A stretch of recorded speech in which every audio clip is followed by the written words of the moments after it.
क्या यह सच नहीं है कि 50 साल 1967 के बाद 87 में एक इंसिडेंट को छोड़कर लगातार स्टेबिलिटी और पीस बॉर्डर पे बनी रही और लगातार पिछले 3 सालों में चीनी अतिक्रमण हो रहा है, इंकर्जन हो रहा है, चाहे वो लद्दाख में हो, चाहे वो अरुणाचल में हो, चाहे वो नेपाल के रास्ते से हो।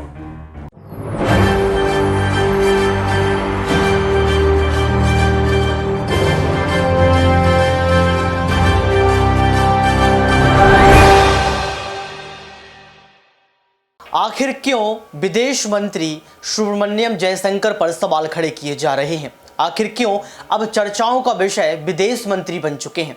नमस्कार, आपके साथ मैं हूं ऋतिक सबिता। स्वागत है आपका SPN9 न्यूज में। दर्शकों, आपको बता दें कि लगातार जो है विपक्ष की पार्टी यानी कि कांग्रेस पार्टी यहां पर विदेश मंत्री जयशंकर सुब्रमण्यम पर सवाल खड़े कर रही है और ये उनसे लगातार सवाल पूछे जा रहे हैं कि चीन का मसला हो, इजराइल का मसला हो या तमाम मसले हो, आप शांत क्यों रहते हैं? पहले आप इस वीडियो को देखिए, जिस वीडियो में सुप्रिया श्रीनेत ने बड़ा खुलासा किया है। क्या यह सच नहीं है कि 50 साल 1967 के बाद 87 में एक इंसिडेंट को छोड़कर लगातार स्टेबिलिटी और पीस बॉर्डर पे बनी रही और लगातार पिछले 3 सालों में चीनी अतिक्रमण हो रहा है, इंकर्जन हो रहा है, चाहे वो लद्दाख में हो, चाहे वो अरुणाचल में हो, चाहे वो नेपाल के रास्ते से हो? क्या यह सच नहीं है कि यूपीए गवर्नमेंट ने एक्टिव इंफ्रा पॉलिसी और रोड्स टनल्स बनाने के लिए 2006 में पॉलिसी बनाई थी और यह श्याम सरन टास्क फोर्स 2006 में बना था और बहुत सारी चीजें इसकी 2014 तक खत्म हो गई थी? क्या यह सच नहीं है कि इंडियन नेवी ने US navy near east China sea में 2007, 2009, 2011 और 2014 में एक्सरसाइजेस किए थे? क्या यह सच नहीं है कि कांग्रेस गवर्नमेंट ने 50,000 स्ट्रॉन्ग नई 2 माउंटेन डिवीजन सैंक्शन करी थी? और क्या यह सच नहीं है कि कांग्रेस गवर्नमेंट ने 4 एडवांस्ड लैंडिंग ग्राउंड चुशूल में, फुकचे में, डेमचौक में, दौलत बेग ओल्डी में सैंक्शन किए थे? और अगर यह सब सच नहीं है तो यह सब चीजें कैसे बन गई 2014 तक? 2014 तक तो ना आप थे और ना आपके आका थे। तो झूठ बोलना कूटनीति का तंत्र नहीं हो सकता है।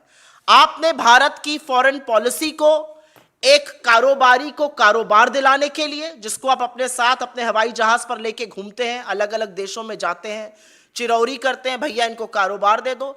आपने भारत की फॉरेन पॉलिसी को कारोबार दिलाने के लिए और दूसरा आपने भारत की फॉरेन पॉलिसी को फोटो अपॉर्चुनिटी, कभी शहनाई सुनते हुए, कभी झूले पर पींग लगाते हुए, कभी लाल शर्ट में अपना खाना छोड़ के लपक के जी हजूर करते हुए आपने भारत की कूटनीति को उस पर रिड्यूस कर दिया है। और इसी के कारण मैं कहती हूं कि आप भारत के सबसे ज्यादा फेल्ड फॉरेन मिनिस्टर हैं। और बिना तथ्यों के नहीं कह रही हूं, मेरा आपसे कोई भी निजी झगड़ा नहीं है, मैं आपके ऊपर कोई निजी आक्षेप नहीं लगा रही हूं, लेकिन हां, मैं ये जरूर कहती हूं कि आप इस देश के सबसे फेल्ड फॉरेन मिनिस्टर हैं। तो मेरा अपना मानना है, आप G20 करिए, आप तमाशे सारे करिए, लेकिन इस देश की भूभागीय अखंडता, इस देश की आर्मी, इस देश के शौर्य और पराक्रम के साथ खिलवाड़ मत कीजिए, जो आप लगातार कर रहे हैं। झूठ बोलना एक्चुअली चीन का साथ देता है, क्योंकि चीन जब कोर कमांडर मीटिंग में बैठता है तो यही कहता है चीन का PLA कि आपके प्रधानमंत्री वही तो कह रहे हैं कि कोई घुसा हुआ नहीं है।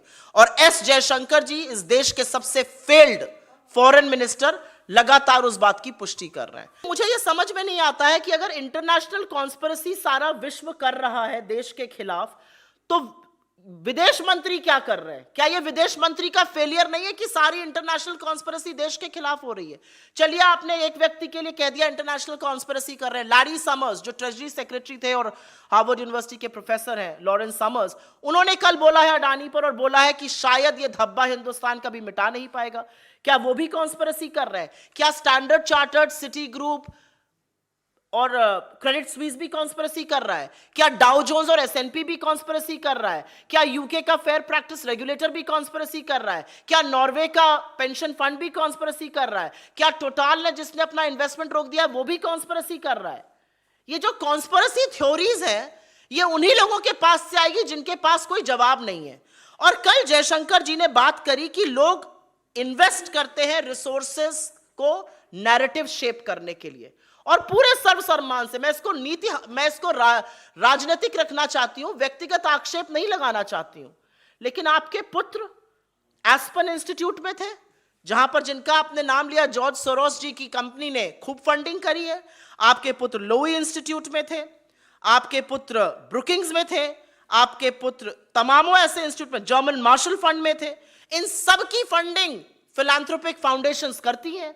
तो जब तक आपके पुत्र वहां पर रहे और अभी भी हैं, और वहां से फिलैंथ्रोपिक फंडिंग ऐसे इंस्टीट्यूशन से, ऐसे लोगों से आ रही है नैरेटिव शेपिंग के लिए, तो कोई गड़बड़ नहीं है। आप अगर उस पर बोलते हैं तो वो इंटरनेशनल साजिश हो जाती है। तो अगर इंटरनेशनल साजिश हो भी रही है, अगर आपकी बात मान भी ली जाए, तो मुझे बस इतना बताइए कि इस इंटरनेशनल साजिश को खत्म करने के लिए देश का विदेश मंत्री क्या कर रहा है? क्या आप फेल नहीं हो गए? क्या आप बुरी तरह से विफल नहीं है? तो देखा आपने इस वीडियो को देखने के बाद आपको पता लग गया होगा कि किस तरीके से यहाँ पर सुप्रिया श्रीनेत ने जो है तमाम सवाल खड़े कर दिए और यहाँ तक कह दिया कि आखिर क्यों यहाँ पर जो है सबसे फेल, यानी कि फेलियर बता दिया यहाँ पर कि सबसे फेल विदेश मंत्री अगर कोई है भारत देश का तो वो सुब्रमण्यम जयशंकर हैं। दर्शकों, बड़ा सवाल ये है कि ये यहाँ पर देखा जाए तो तमाम सवाल बीजेपी पार्टी से चीन के मुद्दे को लेकर पूछे जाते हैं, लेकिन कोई जवाब नहीं देता है। वहीं देखा जाए यहाँ पर तो कई बार जो है यहाँ पर इजराइल के बारे में सवाल पूछे जाते हैं, तब भी कोई जवाब नहीं देता है। तमाम आंकड़ों को छुपाने का प्रयास किया जाता है। वहीं रूस और यूक्रेन का जो युद्ध है वो भी थमने का नाम नहीं ले रहा है। तो यहाँ पर कांग्रेस पार्टी की सुप्रिया श्रीनेत ने जो सवाल खड़े किए हैं, क्या आप इन सवालों से सहमत हैं? क्या देश के प्रधानमंत्री को कैबिनेट से यहाँ पर जयशंकर सुब्रमण्यम को जो है यहाँ पर इस्तीफा ले लेना चाहिए?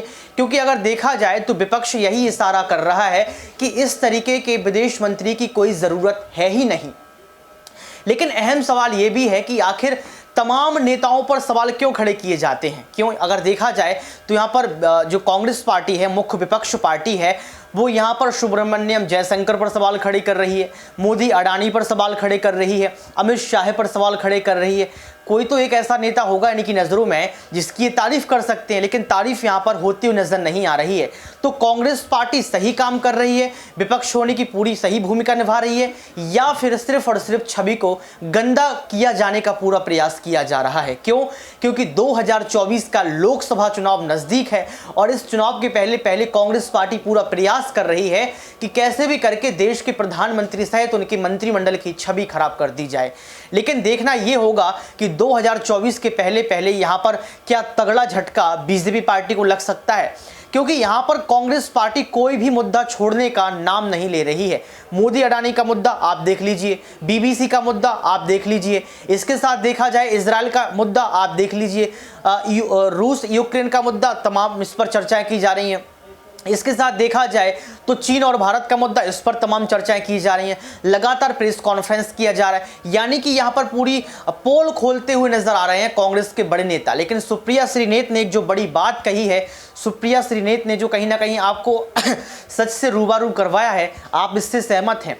तो अगर सुब्रमण्यम जयशंकर से प्रॉब्लम है तो भारत के प्रधानमंत्री नरेंद्र मोदी को इस पर चुप्पी तोड़ना चाहिए और सुप्रिया श्रीनेत सहित कांग्रेस पार्टी के तमाम नेताओं को ये बताना चाहिए कि आप जो इल्जाम यहाँ पर लगा रहे हैं ये इल्जाम गलत हैं।